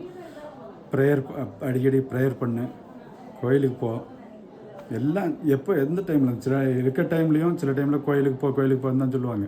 அவங்களுக்கு அந்த வேலையை முடிச்சுட்டு கோயிலுக்கு போயிட்டு வந்துடு. என்ன இப்போ இந்த ஞானஸ்தான இடத்துலேருந்து என்ன கோயிலுக்கு அவங்க தான் இது பண்ணி விட்டாங்க, கோயிலுக்கு போன்னு. அவங்களுக்கு கோயிலுக்கு போனால் எதுக்கு எப்படி எடுக்கணும், ஞானஸ்தானம்னா என்ன ஏதுன்னு எல்லாம் அவங்க இருந்து சொல்லி கொடுத்தவங்க அவங்க தான். அண்ணன் தான், ஜெயனன் தான் சொல்லி கொடுத்தாங்க. அவங்க தான் சொன்னாங்க அது எப்படி இருக்கணும், அது ஞானஸ்தானம் எடுத்தால் அதுக்குள்ளதை என்ன பண்ணணும், அது அவங்க எப்படி ஞானஸ்தானம் எடுத்தால் கடவுளுக்குள்ளே ஆழமாக இருக்கணும். எதாக இருந்தாலும் உனக்குள்ளதை கடவுள்கிட்ட எல்லாத்தையும் முதல்ல கடவுள்கிட்ட கேளு. அதுக்கப்புறம் நீ யாரும் மற்றவங்ககிட்ட எதுனாலும் தேவைனாலும் கேளு. ஆனால் முதல்ல கடவுள்கிட்ட கேட்டு கடவுள்கிட்ட இரு, எதாவது கடவுள் உனக்கு செய்வார் அப்படின்னு முதல்ல அவங்க சொன்னது. ஞானஸ்தானம் எடுக்கும்போது எனக்கு அட்வைஸ் முதல்ல சொன்னது அவங்க தான். எனக்கு கடவுள் எதாக இருந்தாலும் எதை எடுத்தாலும் சொல்லும் போது கடவுள் தான் சொல்லுவாங்க, கடவுள்கிட்ட கேட்குறது தான் சொல்லுவாங்க. எனக்கு அது அப்பயும் கேட்பேன், நான் சொல்லுவேன். ஆனால் நான் ப்ரேயர் பண்ணுறேன், கடவுள் இது பண்ணிகிட்ருக்கேன், எனக்கு மனசாட்சி தெரியும். நான் அப்பயும் சொல்லுவேன், சரிண்ணே எல்லாத்தையும் கேட்பேன். என்னால் முதல்ல அண்ணாட்ட இப்படி இருந்த மாதிரி இப்போ இது பண்ண ஃப்ரீயாக இருந்தேன். வீட்டுக்குள்ளே நானும் அவங்கள மாதிரி ஒரு ஆள் மாதிரி இருந்தேன். ஆனால் அண்ணன் எனக்கு அவங்க செஞ்சு அட்வைஸ் பண்ணதும் நிறையா பண்ணியிருக்காங்க. நான் நிறையா கேட்டிருக்கேன், அது எனக்கு சொல்ல பேச தெரியல. ஆனால் நிறைய அட்வைஸ் பண்ணியிருக்காங்க. கடவுளுக்கு ஃபுல்லாக எதை எடுத்தாலும் ப்ரேயர் பண்ணு, கடவுள்கிட்ட கேளு, எதாக இருந்தாலும் கடவுள்கிட்ட கேளு.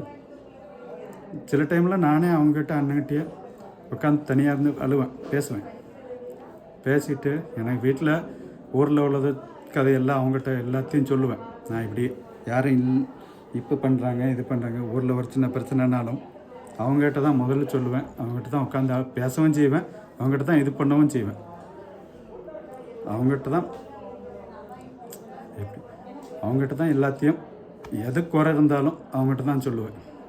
நான் முதல்ல சொல்கிறது நீ முதல்ல கடவுள்கிட்ட ப்ரேயர் பண்ணு, எல்லாத்தையும் கடவுள்கிட்ட கேளு, கடவுள் கொடுப்பாரு. நீ நல்லா உனக்கு வாழ்க்கை இருக்குது, உனக்குன்னு ஒரு இடமும் இருக்குது, உனக்குன்னு ஒரு வாழ்க்கை இருக்குது. நீ வாழ்க்கை இப்போயே கெடுத்துக்காத, உனக்குன்னு ஒரு வாழ்க்கை இருக்குன்ட்டு அண்ணா நிறையா சொல்லியிருக்காங்க. அது எனக்கு அப்போ சும்மா இது பண்ணி ஆசை இருந்தேன். நான் மனசுக்குள்ளே இப்போ அது தோணுது. ஆனால் அப்போ சொல்லி நான் கேட்பேன், எல்லாத்தையும் என் கஷ்டத்தையும் சொல்லுவேன், அவங்க நிறையா சொல்லுவாங்க. அவங்களா இருந்தாலும் அவங்க எது பண்ணாலும் இது பண்ணு. ஆனால் அவங்க எல்லாத்து காரியத்துலேயும் கரெக்டாக இருப்பாங்க, அது கண்டிப்பாக கரெக்டாக இருப்பாங்க. இந்த இது வரைக்கும் அப்படி அவங்க இருந்ததே எதுலேயும் மாறில, எதுவும் இது பண்ணாமல் அவங்க இருந்ததே இல்லை. எல்லாத்துலேயும் கரெக்டாக இருப்பாங்க.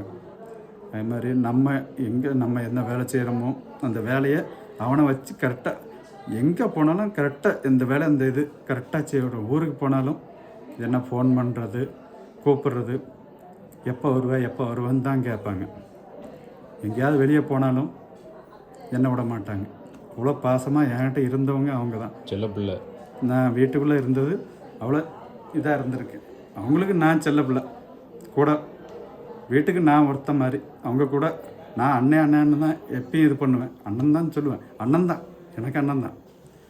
அப்படி தான் கூட அவங்கள தான் எல்லாத்துட்டையும் சொல்லியிருக்கேன். அண்ணன்ட்டையும் உட்காந்து நீங்களும் அண்ணன் தானே, எனக்கு அண்ணன் மாதிரியே பேசுவேன். ஏதாவது குறை இருந்தால் எனக்கு மனசு கஷ்டமாக இருந்தாலும் அவங்ககிட்ட தான் சொல்லி அழுவேன்.